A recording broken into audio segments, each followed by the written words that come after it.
On Democracy Now!, democracynow.org, The War and Peace Report. I'm Amy Goodman. We are on the road in Chicago, Illinois. We're broadcasting from WYCC, Chicago PBS. Yes, Chicago, Illinois, where there's been a major development in the police shooting of 22-year-old African-American woman Rekia Boyd. In 2012, off-duty Chicago police officer Dante Servin fired several shots over his shoulder into a group of people Boyd was standing with near his home, striking her in the back of her head. He was charged with involuntary manslaughter, but was acquitted in 2015 on a technicality. Well, on Tuesday, Servin resigned from the Chicago Police Department just days before hearings were scheduled to begin into whether he should be fired. By resigning, he avoids testifying publicly about the shooting. This comes as Chicago Mayor Rahm Emanuel announced this week he plans to disband the city's controversial police oversight agency. The Independent Police Review Authority was tasked with addressing excessive force allegations in police shootings, but has long been criticized for sluggish investigations that rarely resulted in disciplinary action. Only 2% of claims against officers were reportedly ever upheld, and a large majority of complaints got stuck in a bureaucratic morass. Mayor Emanuel's announcement came after a task force he appointed found evidence of rampant racism within the Chicago Police Department. It said the police department's own data, quote, gives validity to the widely held belief the police have no regard for the sanctity of life when it comes to people of color, unquote.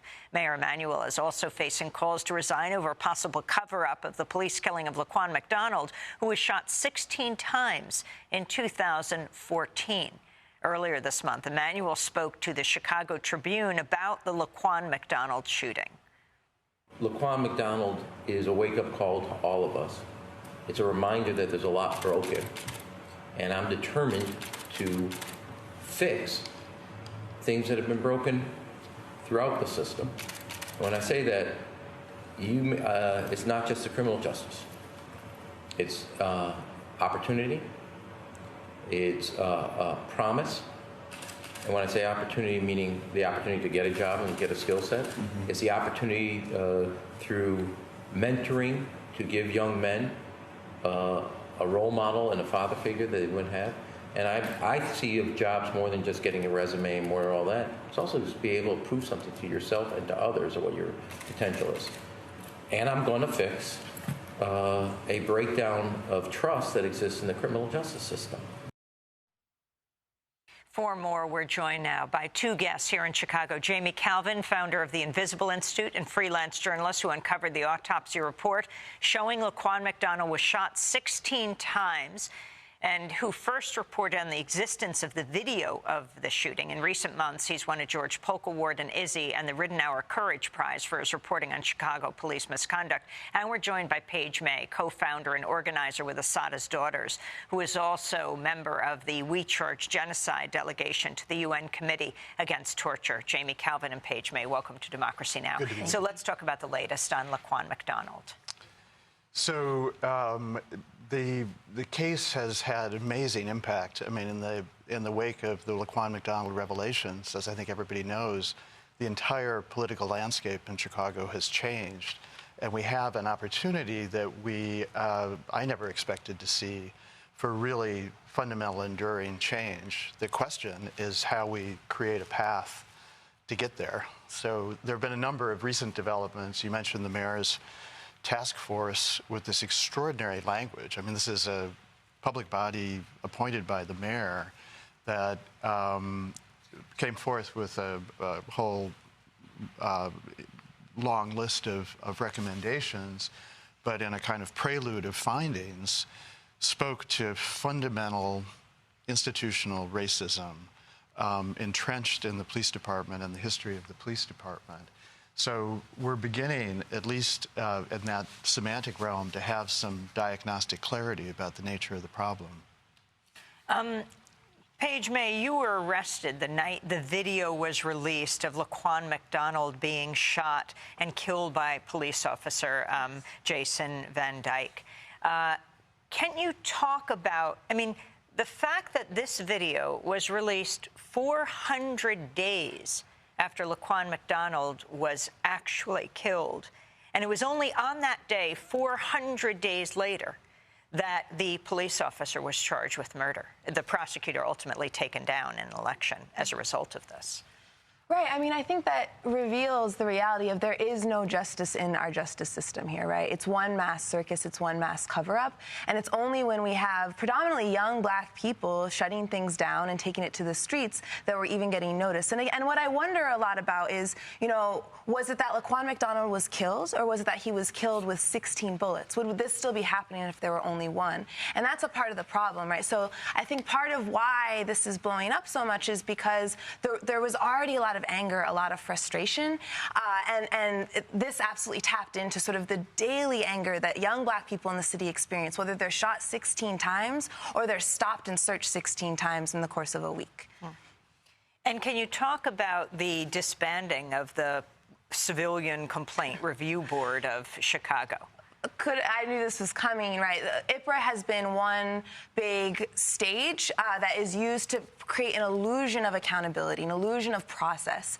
And it's going to be replaced with another similar illusion if we don't use this as a moment to build infrastructure that actually helps to hold people accountable. And I think what's interesting is we're in a moment of saying, what does justice look like for Laquan? You know, this was the first time where reporters were calling me saying, the first question is, clearly it's not enough to arrest this one officer. Something systematic has to change. And I think IPRA is one example of what that's going to look like. But there's a lot more work to do. The Chicago Police Department gets 40% of the budget, right? And that doesn't include their guns or their bullets. They have to pay for them themselves. So every bullet that Van Dyke pumped into Laquan McDonald's body, he paid for out of his own personal pocket. So this is about the budget. This is way more than about a culture of policing and bad apples. This is about an institution that has never in the centuries it's existed ever served to keep black people safe. So we have to reimagine what it means to keep people safe. Can you talk about this database the Invisible Institute, your organization, has released of 56,000 misconduct complaint records against, 8,500 Chicago police, and what's happened to this information? And this is information from the city. This is the information that the task force referenced, you know, that you quoted before. And what it provides is these are the disciplinary histories of those officers and the outcomes of investigations by IPRA, the Independent Police Review Authority. What it provides is a portrait of impunity. The odds of an officer being identified, vigorously investigated, receiving any kind of meaningful discipline are so small, so infinitesimal, that although, you know, officers with an abusive bent may not know the exact statistics, they know that they have impunity. And people in the neighborhoods most affected by this kind of policing know as well. I mean, we have another project that we do called the Youth Police Project. We do extensive interviews with black teenagers on the South Side about their experiences with the police and the day-to-day interactions. Not the worst thing that happened, not Laquan McDonald, but the day-to-day. And they say, you know, when we go to an encounter with the police, we know two things going in. They have all the power. And if something happens, if, you know, the encounter goes wrong, we will not be believed. That's what the data shows. And that's what's really at stake here. I mean, I think there's a danger when we talk about police accountability. We use a kind of abstract language: impunity, accountability, transparency. These are useful words. They are, you know, for conceptual purposes.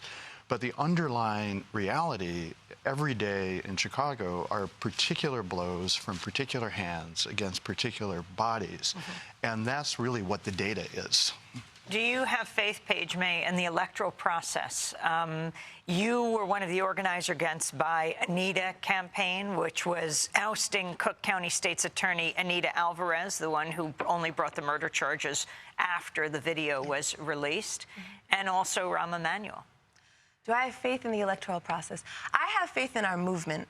I have faith in a movement that was able to kick out Anita Alvarez without endorsing another candidate, that was able to call into question the very usefulness or necessity of having a state's attorney, right? Someone whose sole job is to prosecute people.